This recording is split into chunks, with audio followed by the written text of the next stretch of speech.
കാൽപന്ത് മൈതാനത്തെ മാന്ത്രികന് ആരാധകരുടെ മിശികാക്കി ഇന്ന് 38ാം പിറന്നാൾ. മഴവില്ലിനോളം ചന്തമുള്ള ആ കളിയഴകിന് ഇനിയും അവസാനമായിട്ടില്ല. ഒരു വട്ടം കൂടി ലോകത്തിൻ്റെ വിശ്വവേദി ആ ഇടങ്കാലുകളിൽ വിരിയുന്ന മായാജാലത്തിനായി കണ്ണും നട്ട് കാത്തിരിക്കുന്നുണ്ട്. 2021 കോപ്പ അമേരിക്ക ടൂർണമെന്റ് വരെ മെസ്സിക്കും അർജന്റീന എന്ന ടീമിനും ലോകമെമ്പാടുമുള്ള അർജന്റീനിയൻ ആരാധകർക്കും പറയാവുന്ന കഥകൾക്ക് ചിലപ്പോൾ മാധുര്യം കുറവായിരിക്കും. 2022 ഖത്തർ വേൾഡ് കപ്പ് ഫൈനലിൽ അർജന്റീന പരാജയപ്പെട്ടുവരുന്നെങ്കിൽ ലയണൽ മെസ്സി ക്രൂരമായി പരിഹസിക്കപ്പെടുമായിരുന്നു. കണ്ണുനീർ പൊഴിയുന്ന മെസ്സിയുടെ ഫോട്ടോ ഒരു ട്രോൾ മെറ്റീരിയലായി മാറുമായിരുന്നു. അങ്ങനെ സംഭവിച്ചില്ല എന്നതാണ് കാലത്തിൻ്റെ കാവ്യനീതി. ഫുട്ബോളിൻ്റെ ആകാശവും ഭൂമിയും കീഴടക്കി കഴിഞ്ഞവനാണ് ലിയോ.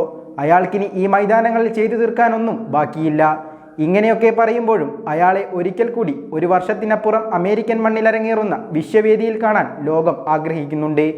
കിരീട വരൾച്ചയുടെ ഭാരമോ ആരാധകരുടെ അമിത പ്രതീക്ഷയോ ഇല്ലാതെ വിശ്വം കീഴടക്കിയ ഇതിഹാസ നായകന്റെ അവസാന പന്താട്ടത്തിന് ഓരോ ആരാധകരും കാത്തിരിക്കുന്നു. ലയണൽ മെസ്സി വെറും ഒരു ഫുട്ബോൾ കളിക്കാരൻ മാത്രമല്ല, കളിയുമായി ആഴത്തിലുള്ള ആത്മബന്ധമുണ്ട്. തൻ്റെ ജീവിതകാലം മുഴുവൻ അദ്ദേഹം കെട്ടിപ്പടുത്ത ഒരു ആത്മബന്ധം. റൊസാരിയോയിലെ തെരുവുകളിൽ നഗ്നപാതനായി പന്ത് ചവിട്ടുന്ന ഒരു ആൺകുട്ടി മുതൽ 2022 ഫിഫ ലോകകപ്പ് നേടുന്നതുവരെ ഇതിലും മികച്ച സമർപ്പണ ബോധമുള്ള മറ്റൊരാൾ ഉണ്ടാകില്ല.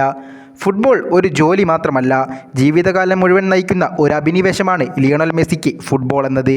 അർജന്റീനയിലെ റൊസാരിയോയിലെ തെരുവുകളിൽ കളിച്ചു തുടങ്ങിയതും ഫുട്ബോളിൽ അംഗീകാരം നേടുന്നതും മുതൽ അദ്ദേഹത്തിൻ്റെ ബാല്യകാല ചരിത്രത്തിലേക്ക് നമുക്ക് പോകാം. 5 വയസ്സുള്ളപ്പോൾ മെസ്സിയുടെ ജീവിതം മുഴുവൻ ഫുട്ബോളിനെ ചുറ്റിപ്പറ്റി തന്നെയായിരുന്നു. ചെറുപ്പത്തിൽ തന്നെ അദ്ദേഹത്തിൻ്റെ ആദ്യ പ്രകടനങ്ങളിലൊന്ന് പിതാവിൻ്റെ ടീമായ ഗ്രാൻഡോളിക്ക് വേണ്ടിയായിരുന്നു. ന്യൂവെൽസ് ഓൾഡ് ബോയ്സിലേക്ക് അദ്ദേഹം താമസം മാറിയപ്പോൾ ആരാധകർ അദ്ദേഹത്തെ നേരിടാൻ കാത്തുനിന്നത് അത്ഭുതകരമായിരുന്നു. അവർ അതിനെ 87ൻ്റെ യന്ത്രം എന്ന് വിളിച്ചു. ഈ യുവ ടീം 3 വർഷത്തേക്ക് തോൽവിയറിയാതെ തുടർന്നു. പ്രധാനമായും മെസ്സി കാരണമായിരുന്നു അത്. ആ സമയത്തും അദ്ദേഹം സമർപ്പിതനായ ഒരു വ്യക്തിയായി പുറത്തു വന്നു. കളിയിൽ നിന്ന് കരകയറാനും തൻ്റെ കഴിവുകൾ മെച്ചപ്പെടുത്താനും അദ്ദേഹം ധാരാളം സമയം ചെലവഴിച്ചു. മെസ്സിയുടെ കളിശൈലി അദ്ദേഹത്തിന് കളിയോടുള്ള അഭിനിവേശം വെളിപ്പെടുത്തുന്നു. ഒരു കലാകാരൻ വരയ്ക്കുന്നത് പോലെയാണ് അദ്ദേഹം മൈതാനത്തിലൂടെ നീങ്ങുന്നത്. ഓരോ നീക്കവും ഒരു പദ്ധതിയാണ്. പക്ഷേ അതാർക്കും മനസ്സിലാക്കാൻ കഴിയില്ല. അദ്ദേഹത്തിൻ്റെ ഡ്രിബ്ലിംഗ്, പന്ത് നിയന്ത്രണത്തിൻ്റെ വേഗത ഒരു നിമിഷം കൊണ്ട് അദ്ദേഹം ദിശ മാറ്റുന്നതായി തോന്നും. മെസ്സിയുടെ മുഴുവൻ പേര് ലയണൽ ആൻഡ്രിയസ് മെസ്സി കുസിറ്റിനി എന്നാണ്. 1987 ജൂൺ 24 അർജന്റീനയിലെ റൊസാരിയോയിൽ ജനിച്ചു. ചെറുപ്പം മുതലേ ഫുട്ബോളിനോടുള്ള മെസ്സിയുടെ അഭിനിവേശം പ്രകടമായിരുന്നു. തൻ്റെ ചടുലതയും കഴിവും കൊണ്ട് തൻ്റെ വഴികളിലൂടെ കടന്നുപോയ എല്ലാവരെയും അദ്ദേഹം അത്ഭുതപ്പെടുത്തി. പ്രാദേശിക ടീമുകൾക്കായി ഫുട്ബോൾ കളിക്കാൻ തുടങ്ങിയ അദ്ദേഹം താമസിക്കാതെ പുതിയ സെൻസേഷണൽ വാർത്തയായി. മറ്റെല്ലാ നായകന്മാരെപ്പോലെ മെസ്സിയുടെ ജീവിതവും വെല്ലുവിളികൾ നിറഞ്ഞതായിരുന്നു. 11 വയസ്സുള്ളപ്പോൾ തന്നെ മെസ്സിക്ക് വളർച്ചാ ഹോർമോണിൻ്റെ കുറവ് കണ്ടെത്തി. ഈ അവസ്ഥ അദ്ദേഹത്തിൻ്റെ ഫുട്ബോൾ സ്വപ്നങ്ങൾക്ക് അന്ത്യം കുറിക്കുമായിരുന്നു. എന്നാൽ കുടുംബത്തിൻ്റെ ശക്തമായ പിന്തുണയും ഫുട്ബോൾ ക്ലബ് ബാഴ്സലോണയിൽ നിന്നുള്ള കരാർ ഓഫറും ഉപയോഗിച്ച് മെസ്സി സ്പെയിനിലേക്ക് മാറി. ക്ലബ്ബ് അദ്ദേഹത്തിൻ്റെ ചികിത്സയ്ക്ക് ധനസഹായം നൽകുകയും അദ്ദേഹത്തിൻ്റെ കഴിവുകൾ പ്രകടിപ്പിക്കുന്നതിനുള്ള ഒരു വേദിയൊരുക്കുകയും ചെയ്തു. മെസ്സി വളരെ കാലമായി ബാഴ്സയുമായി താദാത്മ്യം പ്രാപിച്ചിട്ടുണ്ട്. വാസ്തവത്തിൽ 2 പതിറ്റാണ്ടിലേറെ കാലം. 2004 മുതൽ അദ്ദേഹം സീനിയർ ടീമിൽ ചേർന്നു. 2009 ആയപ്പോഴേക്കും അദ്ദേഹം ആഗോളതലത്തിൽ ഒരു സെലിബ്രിറ്റിയായി മാറി. ഡ്രിബിളുകൾക്കും ഗോളുകൾക്കും വേണ്ടി ദശലക്ഷക്കണക്കിന് ആളുകൾ മെസ്സിയെ കാണുന്നു. കളിയെക്കുറിച്ചുള്ള അദ്ദേഹത്തിൻ്റെ അത്ഭുതകരമായ കാഴ്ചപ്പാട് ബാഴ്സയെ നിരവധി വിജയങ്ങളിലേക്ക് നയിച്ചു. ബാഴ്സലോണയിലെ ലയണൽ മെസ്സിയുടെ യുഗം ഫുട്ബോളിനെ പുനർനിർവചിച്ചു. സാഷാൽ ഡീഗോ മറഡോണയുടെ കാലത്ത് അർജന്റീന ഒരു ലോകകപ്പ് ജയിച്ചിരുന്നു. പിന്നീട് അവർക്ക് കഷ്ടകാലമായിരുന്നു.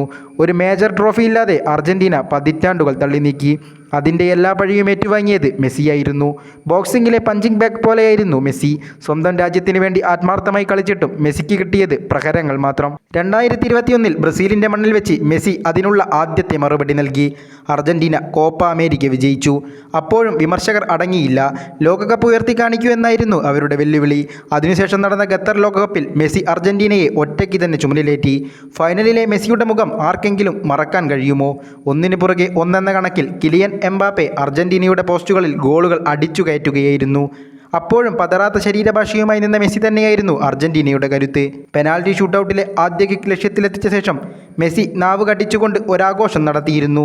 ആത്മവിശ്വാസത്തിൻ്റെ പ്രതിരൂപമായിരുന്നു അയാൾ. ആ മനോഭാവം തന്നെയാണ് ആത്യന്തികമായി അർജന്റീനയെ വിജയിപ്പിച്ചത്. 2024 കോപ്പ അമേരിക്കയിൽ ബൂട്ട് കെട്ടുമ്പോൾ മെസ്സിക്ക് ഒന്നും തെളിയിക്കാൻ ബാക്കിയില്ലായിരുന്നു. എന്നിട്ടും പരുക്കിനെ പോലും വകവയ്ക്കാതെ അയാൾ തകർത്തു കളിച്ചു.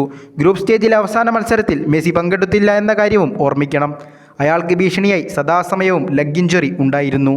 ഫൈനലിൻ്റെ ആദ്യ പകുതിയിൽ മെസ്സിക്ക് ശക്തമായൊരു ചാലഞ്ച് നേരിടേണ്ടി വന്നിരുന്നു. ആ സമയത്ത് വേദന മൂലം അയാൾ പുളഞ്ഞതാണ്. പക്ഷേ മെസ്സി കളി തുടർന്നു. ഒടുവിൽ അനങ്ങാൻ സാധിക്കാതെ വന്നപ്പോഴാണ് മെസ്സി മൈതാനം വിട്ടത്. അപ്പോഴേക്കും അയാളുടെ കണങ്കാൽ നീര് വന്ന് വീർത്തിരുന്നു. കാലിൽ ഐസ് ബാഗ് വെച്ച് സൈഡ് ബെഞ്ചിലിരുന്ന് മെസ്സി പൊട്ടിക്കരഞ്ഞു. ഒരു മനുഷ്യന് ജന്മനാടിനു വേണ്ടി ഇതിൽ കൂടുതൽ എന്താണ് ചെയ്യാനാവുക?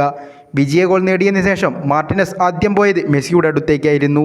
ആ കപ്പിന് മെസ്സിയോളം അവകാശം മറ്റാർക്കുമില്ലെന്ന് മാർട്ടിനസിന് അറിയാമായിരുന്നു.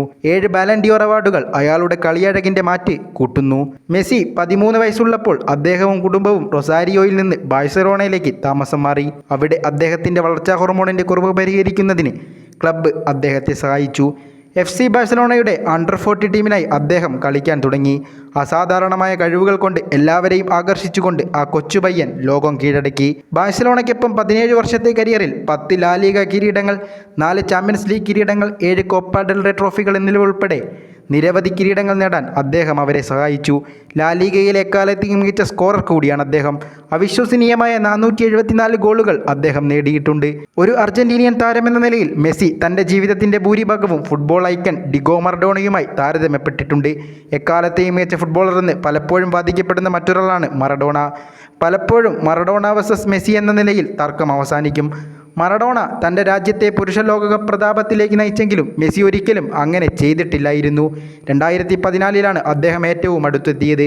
അവിടെ അർജന്റീന ജർമ്മനിയെ ഫൈനലിൽ നേരിട്ടു. 1990 പുരുഷ ലോകകപ്പ് ഫൈനലിൻ്റെ ആവർത്തനമായിരുന്നു അത്. മെസ്സിക്കും അർജന്റീനയ്ക്കും നിർഭാഗ്യവശാൽ അധിക സമയത്ത് അദ്ദേഹത്തിൻ്റെ ടീം 1-0 പരാജയപ്പെട്ടു. 2015 കോപ്പ അമേരിക്കയുടെ ഫൈനലിൽ അർജന്റീന തോറ്റതോടെ ഈ തോൽവിയുടെ വേദന കൂടുതൽ വഷളായി. 1993 ശേഷം അർജന്റീന ഒരു ട്രോഫിയും നേടിയിട്ടില്ല. അർജന്റീനിയൻ മാധ്യമങ്ങളും ആരാധകരും മെസ്സിയെയും അർജന്റീന ടീമിനെയും രൂക്ഷമായി തന്നെ വിമർശിച്ചു. ഒരു വർഷത്തിന് ശേഷം കോപ്പ അമേരിക്കയുടെ 100 വർഷങ്ങൾ അടയാളപ്പെടുത്തിയ കോപ്പ അമേരിക്ക സെന്റിനാരിയോയിൽ ചിലിയോട് പരാജയപ്പെട്ട മറ്റൊരു ഫൈനലിൽ മെസ്സി പെനാൾട്ടി നഷ്ടപ്പെടുത്തി. ഈ ഘട്ടത്തിൽ മെസ്സി അന്താരാഷ്ട്ര ഫുട്ബോളിൽ നിന്ന് വിരമിക്കൽ പ്രഖ്യാപിച്ചു.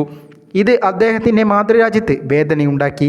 അർജന്റീന പ്രസിഡന്റ് മൗറിഷ്യോ മക്രി പോലും സൂപ്പർ സ്റ്റാറിനോട് തീരുമാനം മാറ്റാൻ അപേക്ഷിച്ചു. ആരാധകർ തെരുവുകളിൽ പ്രകടനം നടത്തുകയും രാജ്യം അദ്ദേഹത്തെ പുനഃപരിശോധിക്കാൻ പ്രേരിപ്പിക്കുകയും ചെയ്തതിനെ തുടർന്ന് ഒരാഴ്ചയ്ക്ക് ശേഷം തീരുമാനം മാറ്റുകയും മെസ്സി വൈകാരികമായൊരു തീരുമാനമെടുത്തതായി പ്രഖ്യാപിക്കുകയും ചെയ്തു. പക്ഷേ അത് തെറ്റാണെന്ന് അദ്ദേഹത്തിന് തോന്നി. 2019 കോപ്പ അമേരിക്ക നേടുന്നതിൽ വീണ്ടും പരാജയപ്പെട്ടതിന് ശേഷം 2021 അർജന്റീന അവരുടെ കിരീട വരൾച്ചയ്ക്ക് അറുതി വരുത്തി. ഫൈനലിൽ അവർ ആതിഥേയരായ ബ്രസീലിനെ 1-0 പരാജയപ്പെടുത്തി.